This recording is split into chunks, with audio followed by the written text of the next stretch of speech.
Hi, I'm Jose, and this is the Cinematic Dogma podcast. I'm joined, as every week, not by chance, my friend Blake. Thank you. I'm glad to be here. I feel a little Okay. fragmented. Let's see what we can do. And what did we watch this week? We watched a Michael Haneke film, which is very exciting because I believe you said this is one of, if not the last, the one of the only Haneke films you haven't seen. I have seen it before. This was a competition film in the 1994 Cannes Film Festival. 71 Fragments of a Chronology of Chance. And I like that you mentioned about Cannes because it almost made it sound like you were there in '94 in Cannes. Yes, I had just turned 9. It was a great year for the festival. They were really thankful that I showed up there. I contributed a lot. Yeah. But yeah, and this was your pick. Why did you pick it? Why I now? think you might be a little disappointed in why I picked this, but last week I was having an interesting conversation with ChatGPT about David Lynch. And I mentioned to ChatGPT knows I like Michael Haneke, and I mentioned that after the first time I watched Inland Empire, it was incredibly boring to me, and then when we rewatched it recently, I fucking loved it. And so ChatGPT just came back at me. Oh, well then you should give 71 Fragments of a Chronology of Chance a second shot because sometimes films don't make sense until life has done enough to you. And That's a good way of putting it. so just that, I was like, okay, I'm gonna rewatch Yeah. that movie. Yeah. What can I do about it? Yeah. But yeah, no, that's a really good way of putting it. So this was your pick. So I guess that I will summarize. Best of luck. Yeah, I'm not going to go too crazy, but basically the movie opens with how do you say like the text on the screen? I don't know how they call it. An intro text, I guess. Yeah, internet. Yeah, basically they tell us that in what year was it? 99, 94. 94. That in 94 a 19-year-old went into a bank and shoot three people and killed them, and then he shot himself, and that's it. And then what we have is a story divided in 71 vignettes. Some of them shorts, like maybe 1 minute, and other ones like up to four. And I think that may be like the longest one. And But it actually they're follows. not all like standalone vignettes. Some of them are continuations of the same character. Oh yeah. What I was going to say is like yeah, all of these vignettes is that they follow the ordinary life. Well, the ordinary, like the daily life of some people that they're going to be involved in one way or another on that incident. So we have a couple of college students that you already know that is like one of them, maybe the one that goes shooting. We have like a kid that is running from Hungary, I think, and he's Romania. like a Romania. Okay, he's running from Romania into Austria, into Vienna, into Vienna. Uh, Another family that is like adopting kids, like fostering kids. Another one that they just had a kid recently and they're struggling with raising it and having some internal tensions. That's pretty much it. Then we see a gun that it passes like hand by hand and is building a bit of a tension towards like, oh, this is getting to the resolution. And then there is the resolution and that's it. And intertwined with all of this, there is from time to time like a newscast from the TV about like other stuff that it was happening along that time. Like some, I don't know, like conflict in Sarajevo, in the old Yugoslavia, or Michael Jackson. Yeah. I do think it's important to call out specifically that these news broadcasts are actual news broadcasts that happen. So like there's this interesting mixture of you're in this kind of dramatic fictional tale, but it's rooted into these like things happening around the world. Yeah. Yeah, yeah, yeah. I don't know if it's really like a TV cast of the time or if it was like a re-recording, reusing like the images of Oh yeah, those. yeah. I don't know if that's true, or I don't know if it's re-recording, but the events that they talk about happened. So like we were hearing Yeah, about the bands Bosnia are and real. Serbia. Yeah, yeah, Yeah, the bands are 100% real, and it's a bit more like for just building the idea of all of the stuff that it was happening along those, and then it's really is not a spoiler, but it's like one of the last like fragments is basically that of just like the TV cast and the last fragment I think the TV cast giving the news of hey this just happened, and then just jump into another new. So I do want to call out that this is the final film in a trilogy that Haneke did called the Glacial Galactal. Anyway, Oh, I think the other two are the Seventh Continent and Benny's the next Video, and you can definitely see a unifying thread. That being said, needs to be when you talk about whether you liked it, I'd like you to just explain how you like it in comparison to Benny's Video and The Seventh Continent, because I think you weren't huge fans of those two films. that I wasn't or I was. I remember very clearly you were not a big fan of The Seventh Continent. With Benny's Video, I think you respected it and then like kept it at arm's length. Wait, let's just move about like did we like it? I did like it when I finished watching it. My reaction was like, "Hey, this is a cool experiment, but as a movie, I'm not sure if it really works or not." Because I think that I sent you like just a snapshot, like a picture of those 5 minutes of the table tennis that I was like, okay, okay, I get it. Okay, okay, but you keep going. Okay, why? I think that that may be like one of the longest fragments, you know? So I feel like it struggles a tiny bit between the idea, the concept, and just like the result or the message that he's trying to portray, you know? So I like the idea in itself of, hey, I want to depict you like the random life of these people that by chance they drove them to just be there when this happened and just presenting as they every single incident in the world is that all of those people that you see dead there they also were victims of this chance and they also were people that they had these stories behind themselves and I like it at that part I love it like conceptually then if I enjoyed it, I don't know. That's a slightly different topic. Compare and just answering your question of comparing with Benny's Video and the Seven Continent. I would say that the Seven Continent is the bottom of the three, and then probably would put this one and then Benny's Video. Benny's Video, I respect it as you said.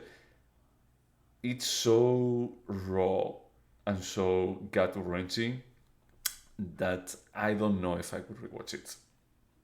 All right. But again, we're not calling 71 Fragments entertaining, but were you entertained by it? What is the opposite of bored? Like, were you bored while watching this? No, I wasn't bored. I wasn't bored because it's like at the end, it's every single fragment. Once again, it may only last. It may only run for 1 minute. So it's like when you start like getting bored with one, is that they jump to another, and some of the stories are. I mean, some of the I don't know how to say like the characters are a bit more interesting than others. You know, I wasn't that I don't know like engaged with that kid, the Romanian kid. I was like, yeah, okay, cool. Yeah, I don't know where this is going, and when you see where it's going, it's like, okay, cool. Yeah. And so you mentioned the overall message Haneke wanted to portray. How did you feel about the message? Whatever you feel like it may have been. I mean, I feel like it's a good one. Honestly, sorry, not a good one about like He heartwarming did or well. anything. Yeah, but he did well into okay. If that's truly what you wanted to portray about like when you see all of this dead on TV, is that all of these people they had lives like this one. Yeah, it's interesting because there are so many news broadcasts that obviously the point is to compare like one that Michael Haneke is always preaching about media desensitization, right? And we just listen to these endless horrible things Like there's a story that they tell twice actually about a child in I think Serbia who's a baby is Oh, taken to the yeah, hospital because shrapnel hit it in the leg. yeah. And Well, and the Michael Jackson one is also told twice. yeah, That my boyfriend was calling out about like, oh, they're repeating. He's like, no, this is like the news or like the news on during noon and at night that they repeat half of the news because they don't have enough new stuff to talk about.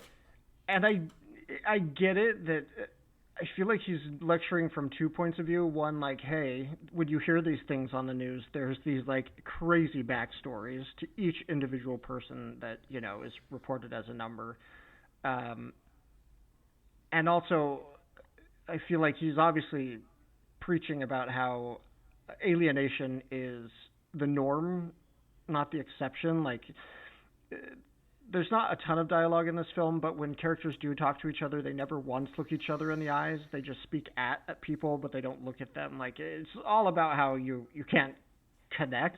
In fact, one of the most jarring scenes, which was so reminded me of The Idiots, is there's a man that's just sitting with Oh, his yeah, wife, that is and see. he's prays and he tries to be a good person, and then just in the middle of a meal, he tells his wife, "I love you," and she's like, "What is going? Are you drunk? What?" Like she can't. There's Yeah, no they're way to falling. connect. Yeah, they're falling apart because they just had a baby, and she's really struggling with that. Yeah, but so if he's arguing that we're too desensitized from media, but also we shouldn't be because there are full humans with lives and personalities and that are at the Yep. hands of these. I'm not sure if I see what he's finally trying to get to besides just a general Yeah. judgment of who we are as a society. Well, I mean, I think that it's a bit more about like, hey, I'm going to be assuming similar to in funny games that you were saying. Is hey, I know that that's how people are going to feel, so I'm going to try to just tell them, no, you shouldn't feel like this. I'm going to make you feel guilty for feeling like this. And in this case, I have the feeling that it's a similar thing. Is like you look at the news and you just think it's like, oh, 100 there. Is like let's just move on, you know. And then I have like this media personality like Michael Jackson, and I make like a really big deal out of this after I saw you 100 people dead in any conflict like around the corner, you know. So it's that hey, you should actually think about these things in a bit more of a compassionate manner and just react to these people have a life, and you don't think that, and you should feel bad for it. That's the part I don't feel like it clicks for me. It's a bit more about like, okay, I know what you're making, and it's not a bad idea, but I don't Why? care too much. Yeah, first is that you're assuming that I already feel this way and that I'm going to be connecting with these people, so I will feel bad. I don't want them to die at the end. And honestly, one thing, it's okay to give a spoiler here. This movie is more than 30 years old, and nobody saw it 30 years ago anyway. So just go to town. 30 years is where we draw the line between Yep. spoilers and not. Okay, perfect. We only have confirmation of one of the three people that died. You can Oh, you're paying assume, close attention. yeah, is that there is only one that you see like a a puddle of blood, like below. But the other two is like, We don't know. you don't know. Yeah, there could be like other people because there is more than three of people that they talk about. By elimination, you can just have an idea. But the part is that I didn't care much. But I think that's the judgment that he's putting, right? It's like, hey, there's all these senseless media stories, but it's different when it happens to you. But you still don't care, do you? Nobody's Well, upset when these people die in the audience. because I mean, because you didn't write them in any way that it made me develop any kind of feelings for them. Because it's his style. I care like much more, and I thought about this. I care like much more about the family in funny games that I only have like 10 minutes with them before they started getting tortured than these people. And I had an hour and 20 minutes with them.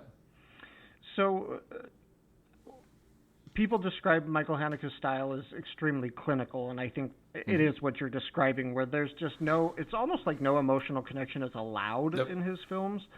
Yep. With, I see the exception of funny games you mentioned. So I wanted to understand why this film is so clinical. Not that understand his other films, but I specifically wanted to hear what he said about them. And so I found this one quote where he said, I tried to strip things of psychology to present only the surface and force the viewer to project their own feelings into the situation. That's the only way to involve someone. And I feel like if you watch 71 Fragments, understanding that whatever you feel, whether it's like a sense of menace or there's something sinister or maybe you don't feel anything, it's all of it comes from you. It's like an acid trip, right? Like you may experience tons of emotions on acid, but all of those emotions are already in you. That's from yours. Yeah. No, that part is fair, but also the problem is that when the message that you're trying to convey is based on emotional connection, if you don't cause that emotional connection, if you don't facilitate it, things can fall flat. Is that they can just feel like a study, And I think that is that he tries to be a bit more judgmental into like the kid. Is that because it's true that this event happened in real life. Like a 19-year-old went into a bank, he shot 3 people, and then he shot himself. That actually happened, but it's fictionalized. Is that there is no like so much data about like, there was also a homeless kid and blah blah blah. So he actually, built like all of these stories in a way that he thought that it's like, hey, people are going to be connecting with the family that just had a baby and their struggle, with the family that is like adopting foster kids, with the old parent that is like trying to reconnect, with the student that is a bit of a sure, but I don't connect because your style is about not connecting. I care more about Juliette Binoche in Cassette. Is Juliette Binoche? Yeah. Than any of these people. And I don't care about Juliette Binoche that much either. I don't know why, because I had seen this film before, but I could have sworn Juliette Binoche was in this one too. Clearly I was thinking of Cachet, but... Okay. I see what you're saying, and I'm wondering, because I respect Haneke enough to assume that maybe I'm missing something. I want to understand why he does that to us. Why doesn't he allow the emotional connection? What's achieved by it? I think that is his style. I think that is like, I shouldn't allow people to connect. And maybe he even thinks that is cheap, or a way of manipulating the audience. But he's trying to steer your, because at the end it's like all of that intertwined TV on the screen.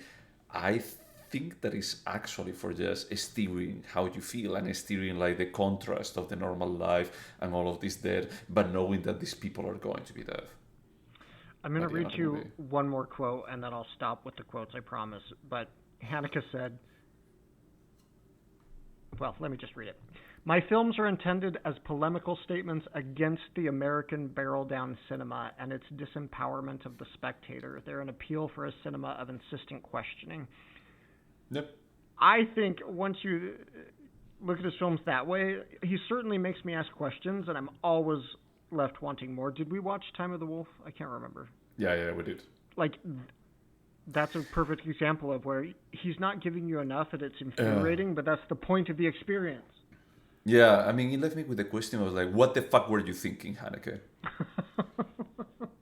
Is that you take Isabelle Huppert after doing The Piano Teacher and you do this? What were you thinking? No, I understand you. Like the problem that I see here is that if you are trying to give me a message around like caring, why do you care about these people? Why you don't care about like all of these people when you see it on TV? When they are one more number, one more statistic, is that for me it's like I didn't care about these people either. And I care about people, but not these ones. Yeah, I kind of took it a little differently. It was like, hey, you thought you would care more about these people because you got to spend time with them, when in reality you should care about them as little as the nameless victims in Serbia you hear about. But again, if you stripped everything from psychology, so it's just like, a projection of me, I hate everyone and don't want to care about them. That's true. I mean, in that case, it's almost like, yep, no, I was right about not caring about them. You were right, Michael. They were going to be dead. Everyone is awful. Everything is terrible. I agree. Yep. Yeah, the only one that I care about at the end is Michael Jackson. That's it. That's the only one I care about in this movie. Don't get me wrong. I like watching it. I didn't feel like after watching the Seventh Continent that I was like, what the freak did I watch here? You So can was definitely this? see the connection, though. Like, I feel like in that trilogy, there's a definite style where he's like, I'm not going to give you anything. I'm just going to make you ask 7,000 questions. Deal with Oh it. no, dude, Venice Video is in a different place then. Yeah, Honestly, I'm thinking more of the Seventh Continent, but yeah, yeah. Seven Continent and 71 Fragments. Probably, I agree on that part. But Venice Video, I'm not going to forget the resolution of that movie Let's because I was watch like, that one holy again. shit, I'm good. Yeah, but it was more like the resolution is like, okay, I don't know if I care a lot or not about this character, but holy shit, this is like, and that one is like a bit more common with funny games, for example, about like, or the White Ribbon about like, man, what about if we are all assholes? What about if we are all like inherently evil?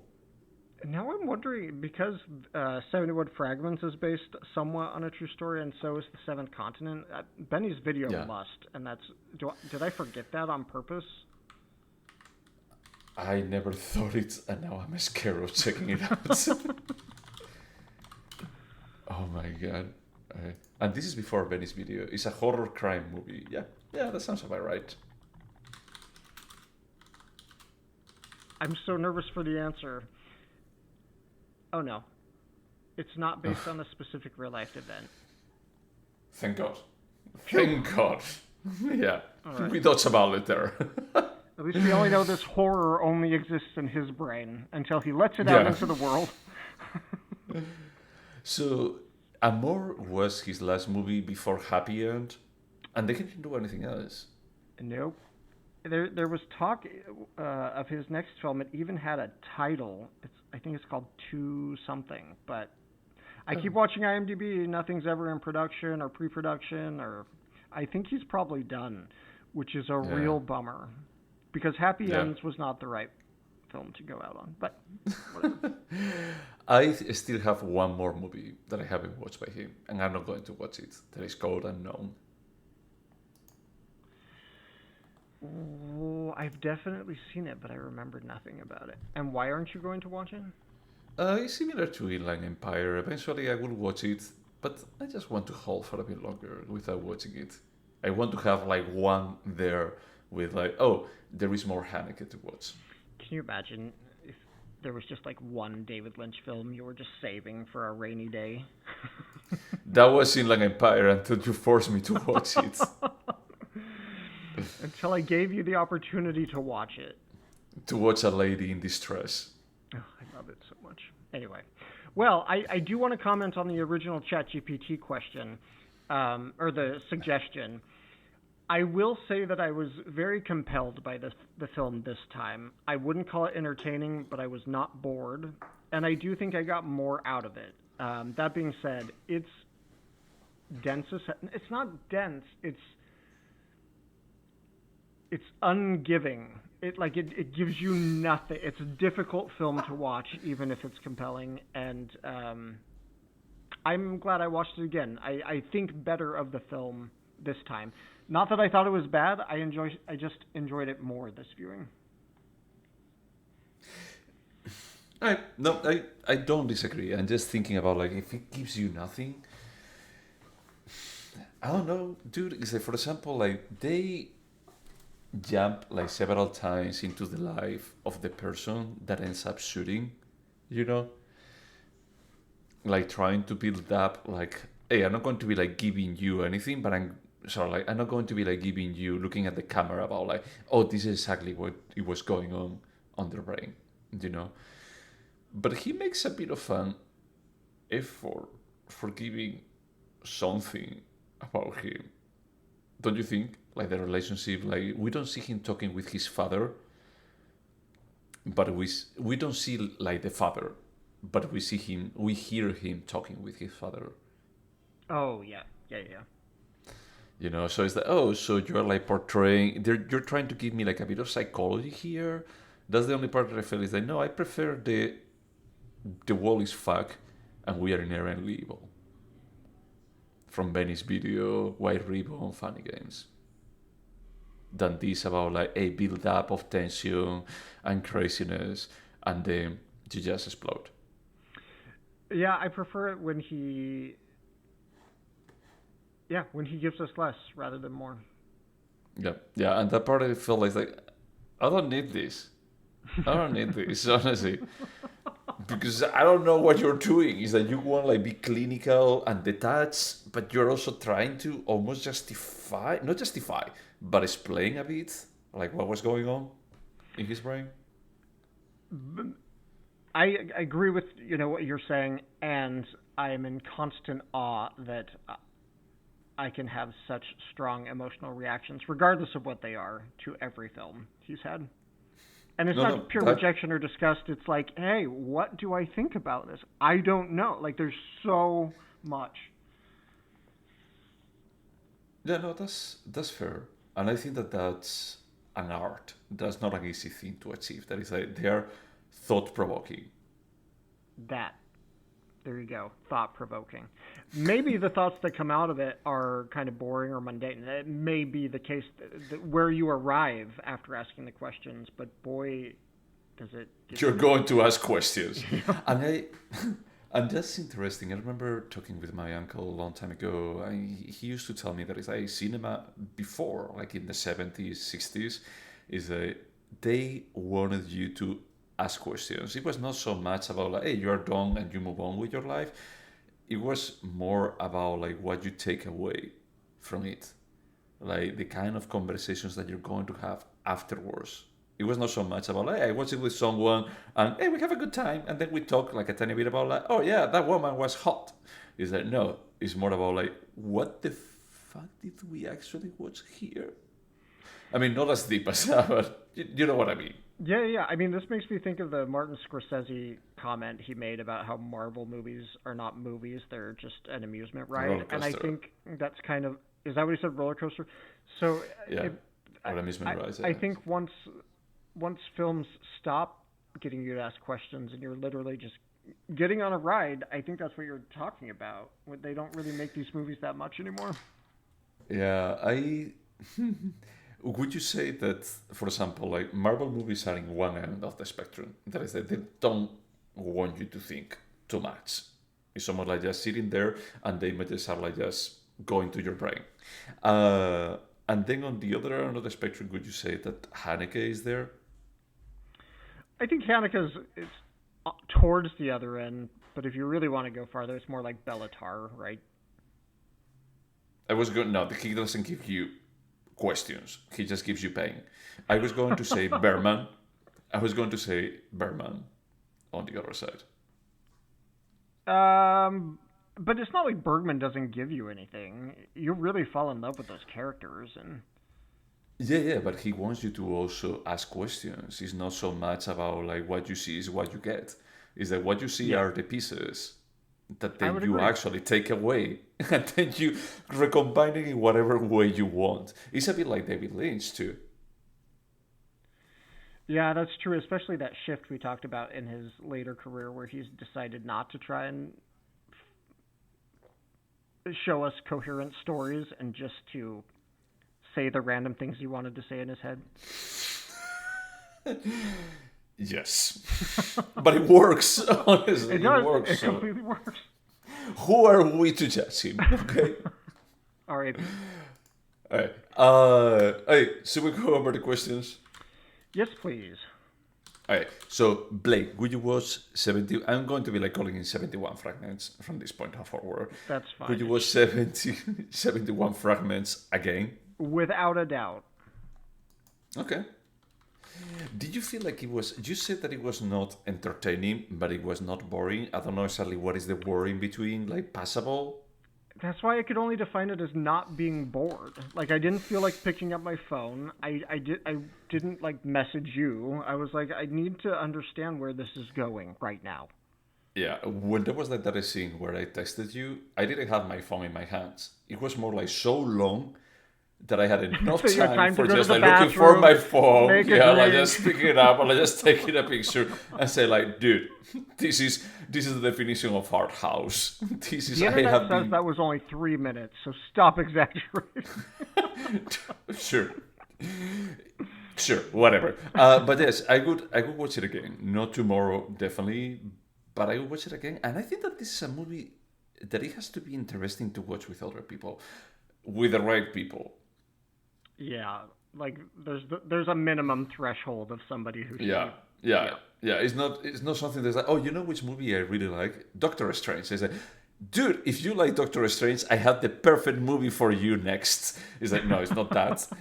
But I think that there are like some people that will be like, oh, you like Haneke? You know Haneke? Is it? This could be interesting, And you like fragmented or parallel stories movies? It's like, let's see what you think of this. Why don't you throw a party at your place in Chicago where you find these people and then I'll fly out and we can all watch it together? I think that would be such an interesting. I would do it myself, but I don't have any friends besides you. And we've seen all the I Haneke films. Yeah, well, not code unknown, and it will remain like that. But I don't. I have friends that they like cinema. Now, just segue into the next question. Would you recommend it? Is a I don't know if I have any friend that I would recommend it to right now. I would love to find someone that I think that is oh, this person may have positive feelings towards this movie and I would like to watch it with them. I don't know why, because I never think about like watching movies with people. I mean, I would recommend this to somebody if I thought they had an analytical mind. Because even if I thought that they would not like it, I still want to hear what questions it caused them to be asking Yeah. themselves and the answers they came to. Like, Yeah. Yeah, for me, I think that is exactly people like what I was talking on of my uncle, like just people that they like to watch movies that they ask them questions. yeah, So, yeah, so I would recommend it, but it's not a how do you say like first blanket conversation kind of recommendation. question. Yeah.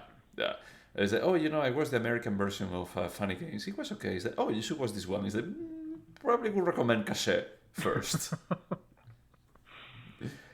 Would you remember 71 Fragments?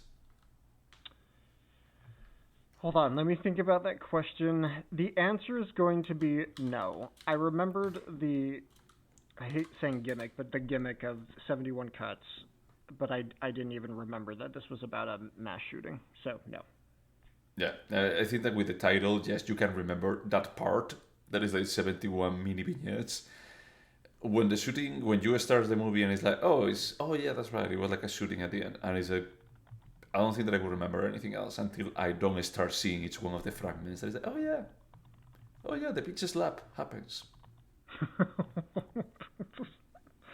That scene. Yep, I love it. I actually told my boyfriend that this is Haneke. This is the most Haneke scene in the whole movie. I like it because, like, when the slap happened, it was almost like there was a release of tension. You're like, okay, okay. I didn't like expression of love. That made me uncomfortable. Just slapping someone, yes. Yeah, I get it. I get it. No, you care. You care. I guess I can feel it. Is there anything artistic about it? Yeah. For all the reasons we've been discussing, love it or hate it, you will have a strong emotion, and it's because he's. I don't think this is overly superlative. One of the most interesting directors working today. Well, I mean, he hasn't working, 7 years? Well, one of the most interested directors alive now that David Lynch is dead. It's gone, yeah. Yeah. Oh, God. Is it, will he pass away? The next one is going to be Lars von Trier. About, like, the most interesting alive. We have to find younger ones. We have to have, like, directors that they're younger than us. That we find interesting. All right. New goal. I agree that there is something artistic, and actually that was like in my text yesterday, that this is an art house film, because I see like someone playing table tennis with himself for 3 minutes. I feel a rejection of that label just because I feel like art house is a little bit messy. This is not messy. This is cinema. 3 minutes of table tennis. Yeah. Sure. Okay, however you want to call it, I would say that is a yes. It's artistic. The idea, the concept, I think that is a pretty artistic, and I may consider if he succeeded or not under a different light, but at least the principle is artistic. So, is it a timeless piece? Yes. I would say so. I would say so. I almost think. Do you remember Network, Yeah, sure do. the Sidney Lumet movie? Uh, it treats. I mean, it takes like a. I mean, it's a different angle or whatever, but it's a bit also around like media, like manipulating you or disincentivizing you. But is this the opposite? Media making you uninfluenceable? No, media influences you a lot. Media has an impact in you. I think that that's like the message on both of them. But is that they go to the grotesque in Network, Yeah, like a it's like parody to the way the absurd. other end. Yep. Yeah, yeah, and he's like, nope, I'm going to be like super clinical, you know. But yeah, I think that is like those movies. Well, they're only like 10 years apart from each other, or 13 years. But both of them they could be remade nowadays with barely no modifications. Yep. Yep. It's true. Yeah, and the same message would still apply. Would you turn 71 fragments into a song? No, I'm not gonna touch this. I agree. I mean, there is no way of actually attaching this into a TV show because at the end it's about like these 71 fragments, like this very disjointed joint narrative. Yeah, I agree. Could this have been a short though?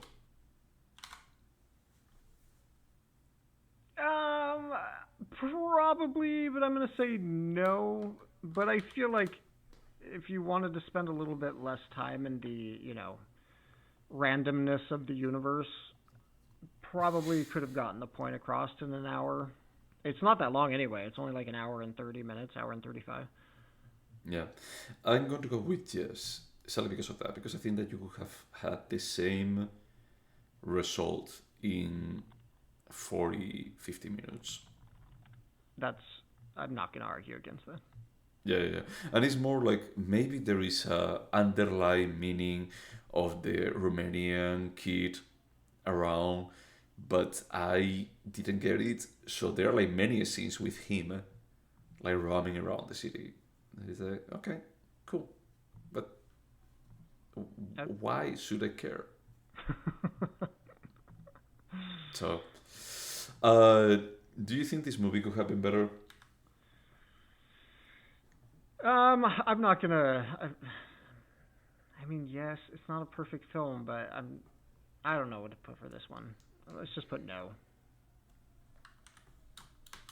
No, for me, I'm going to go with no too, because I complain about like, hey, I don't feel anything about the characters.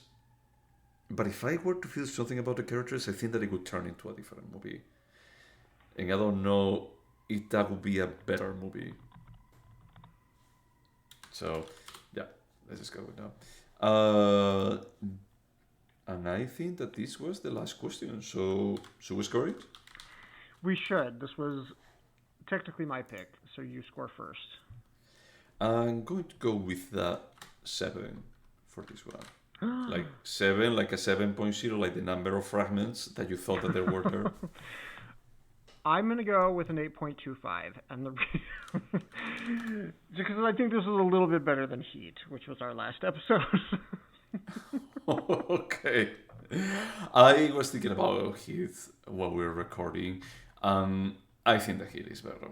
I think that Heat realizes better what it's trying to do. And on this one, it's like, if this is what you were trying to do, it didn't really land with me. You can't argue with opinion, but even holding up the next two, I think one's important and one is just fun entertainment. One thing that is important, I agree, and the other one knows what it is. Right, but you have to take into account the difficulty of what they're attempting to do. Putting Al Pacino on the screen to play, cop or gangster. Wait, It's not like breaking any look, paradigms. we're not talking about the Irishman. We're not talking about Scorsese with Robert De Niro with 90 years old and a digital filter on top of him. We're not at that point. It's true that it's like maybe they were more typecasted already at that point, but still it has merit. It's a bit more. It does have merit. Yeah, this one has merit from what it's trying to do, but from the result, I think that Heat is a more memorable movie.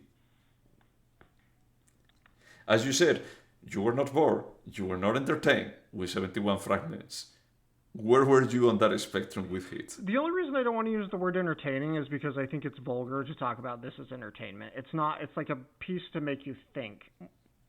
I was compelled by it, is what I'm trying to say. Sure, you were compelled by it. You were compelled by Heat? Yes. I'm just never going to think of Heat again. I'm going to think of 71 Fragments for days at least. Well, to each his own. For me, it's like definitely a 7 is where this belongs. About what you tried was cool. It didn't land. My brain may think about this, but honestly, when I was seeing the Romanian kid roaming around the city, I was thinking about the square and the exploding kid. See, I never really thought about the square again. I think about it way too often. Too often. Worrisomely often. Like Elizabeth Moss with the chimp at home. And the scene with the condom. Yeah, that... Again, that was very impactful for you. I just never thought about that film because there's not much there to really sit and think about. It's like, it makes a quick judgment of the world and guerrilla marketing, and it's like, okay. Well, I think that this Haneke also does quite a bit of adjustment of the world. Yeah, I just don't think being memorable. I remember I'm so excited very well. Memorable doesn't mean it's a good or important film. Fair. That's fair. To each his own. To each his own. I respect that you are wrong, but I respect it. All I want is your respect. Okay. To everyone out there, thank you so much for putting up with us. And until next time. Bye.